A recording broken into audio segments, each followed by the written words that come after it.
Okay guys, just had a big delivery and we have the next big part of the garage transformation.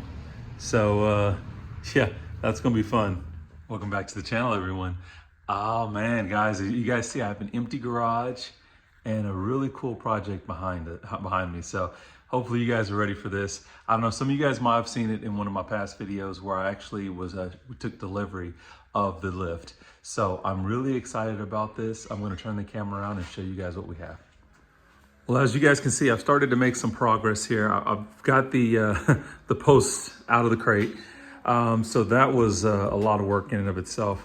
Made some use of both of my little jacks here, but now I've got them upright. I'm gonna have to start doing some assembling. So of course we've got our lifting arms, and as you guys see, I tried to go with a black and gray theme. So I had this unit powder coated the black with the gray. I was trying to kind of match up with the tool chest. It's close, it's a little off, but it's close. So one of the first things that I'm gonna need to do is go ahead and, as you can see, there's some wheels over here. These big posts are supposed to have wheels attached, and that's what these sections are down here. There's two bolts per, 2 bolt holes basically per wheel. So we're gonna get that installed. This of course is gonna be my little cart. If I lift this up here, you can see where you've got your tank reservoir for your hydraulic fluid. These are gonna be the bolts in the sleeves that we'll have to have put into the ground. I believe those long bolts there, or I don't know which we call those, studs or whatnot. I think those are gonna go slide in here to hold my arms in place. So what I'm gonna do is I'm gonna go ahead and of course the hydraulic lines, but I'm gonna try to see what I can do of kind of putting this together, and then I will be back with you guys here with a little update. Oh, one more thing I forgot to mention, if you guys can see all of my blue tape. So there's a couple areas here. I had to pay a company to come out and mark where my steel cables are. So this house was built in 2017. And in this area, they do post-tension slab, where they actually, before the concrete cures, they come in and they put down, I think it's roughly around 30,000 pounds of pressure on these tension cables to try to keep your foundation in where it's supposed to be, so that it doesn't have a lot of settling and things of that nature. With that being said, they had to come out and mark these so that when I'm actually getting ready to drill my holes for my posts, I don't want to accidentally hit these cables. So I had that marked, that's done. But I'm really excited about this. For anybody that's wondering, so this is, I actually was able to get out on Alibaba, find a manufacturer in China, and have this lift custom made. It is a low ceiling lift. You see here, I have a little bit of room there, but because my ceilings are only about, 8 feet, I couldn't go super high. This is similar to the Binpack Max Jack, but the Max Jack runs around, I think it was like 4,800 bucks the last time I checked. That was before taxes. Now, if you would have got your Max Jack prior to COVID, I think they were only like $2,000. So they've had a huge markup since COVID. I was able to get this this lift here. I think the cost of it built was like 850 bucks. And then because of, shipping costs and things of that nature, and then in delivery to the house, I'm in this about $2,400 altogether. So I'm about half of what I would have spent on a Max Jack. Yes, it's manufactured in China, but if you actually do some research, because I've researched these lifts for, years, for a long time, trying to figure out what I was going to go with. One thing you'll find out as well is that the Max Jack is actually manufactured in China as well too. So in my mind, why not go directly to the source? And so that's what I did. Contacted a manufacturer, had them create one for me, and had them paint it my custom colors. So I'm going to keep working on this, and we'll hopefully have an update for you guys soon. Okay, so it's been a few weeks. I don't know where I left off on this install, but we had a little bit of a delay. So I'm gonna turn the camera around and show you guys what we have so far.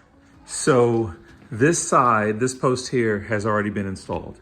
This post is not typically going to move. I went ahead and used the anchors that were provided with the post.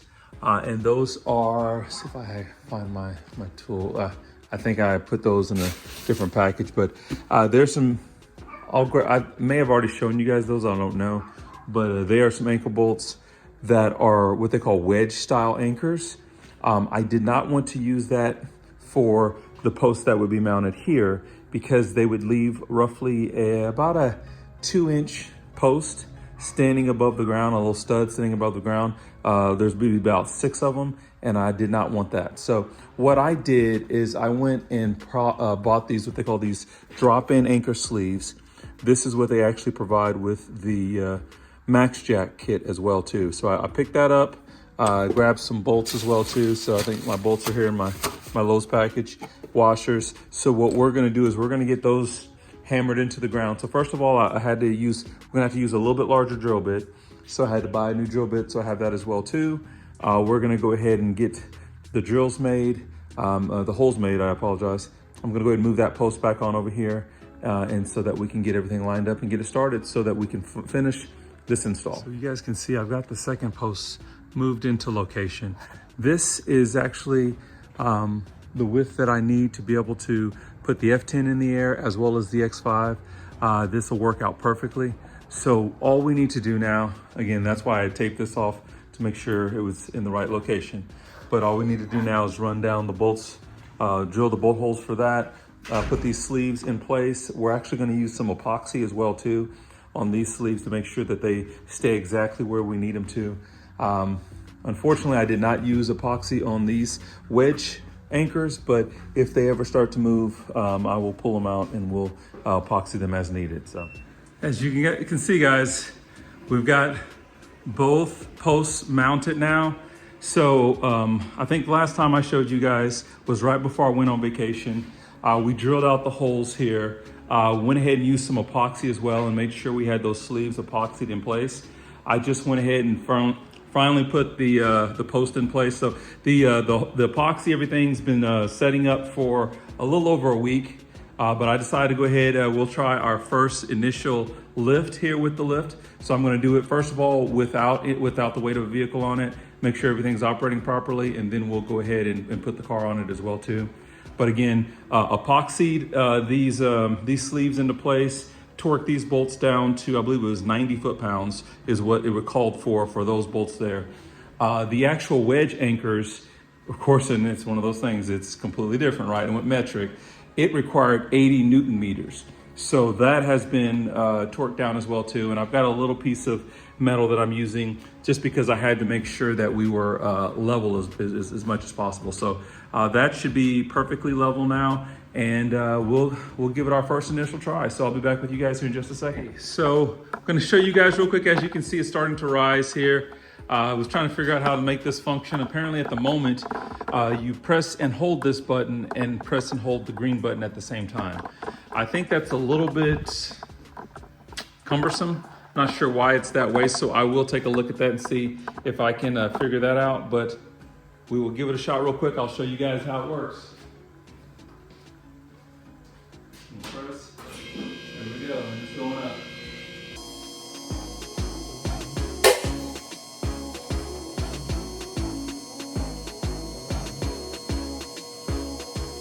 So we've got it back down on the ground. One thing I did not hear was the safety locks, and I didn't have to actually pull the lock release on either side. So, but what I'm gonna do is I'm gonna go ahead and get the car pulled into the garage in the right location, see if we can start lifting it all, see if that has any bearing on the safety locks, and we'll go from there. Okay, so we've got her in position now. We'll give it our first try, see where we're at.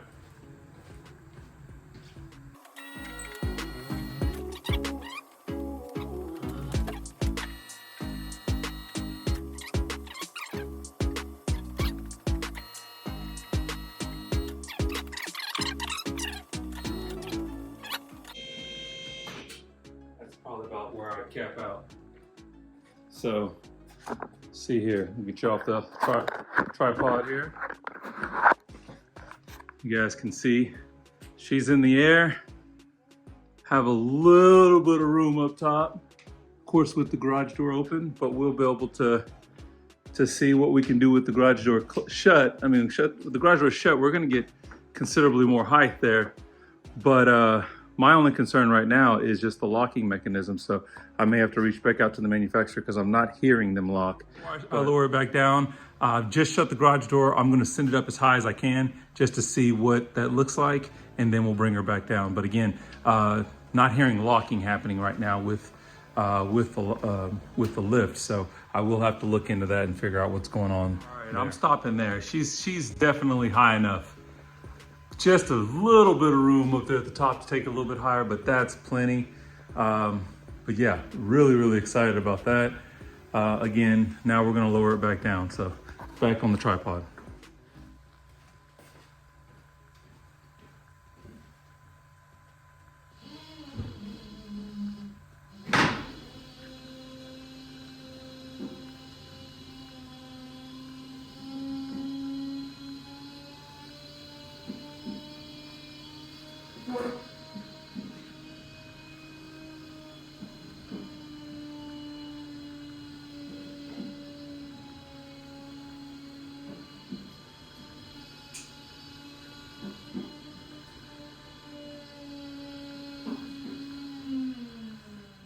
Okay, it's been a day or so. I got the car back in position, finally got the locks working on the lift. So my theory on this is during shipment, because of course it was by sea, at some point the locking mechanism kind of got basically accumulated some surface rust and just kind of rusted itself together. So it took me a while. This side was rather easy to get fixed, no big deal. That side, man, it's probably taken me 20-30 minutes of trying to get it penetrating oil with a hammer, trying to get it to loosen up, and it finally freed up. So the locks are now functioning properly. So let me put this on my tripod real quick so you guys can see it go up and down, and then we will finish up the video.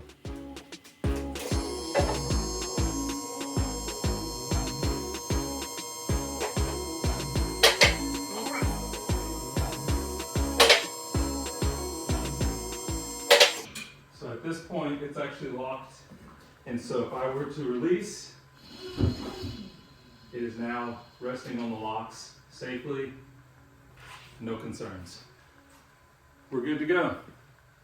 Now, real quick before we end this video of this awesome upgrade to the garage, I will say that this is super cool that this is the first time I've actually had a chance to try to get the car up in the air, as well as being able to park the X5 in here at the same time. So just have to put a little bit of angle, of course, when I park, but both cars in the garage, I can have the car, you know, the F10 up in the air and leave it up in the air for days on end if I need to, and still be able to park the X5. And so that's awesome. I'm really excited about that. But in the next video, I'll give you guys an idea of what we're doing here, because this is going to be another upgrade. I will tell you that it does involve a chain, so some of you guys already know what it is. But yeah, stay tuned. Make sure you guys subscribe. Come back for and wrap this video up. Very excited about these upgrades. The garage is going to be so much more useful. I love actually having a lift, but now I got to get some projects to get done on the lift. So if this is your first time to the channel, guys, make sure you like and subscribe. Also check out the playlist that I have down there, because there's lots of videos that I've done here on the F10, and we're starting to get some things done on the X5 as well too. Everyone be safe. We'll catch you guys in the next video.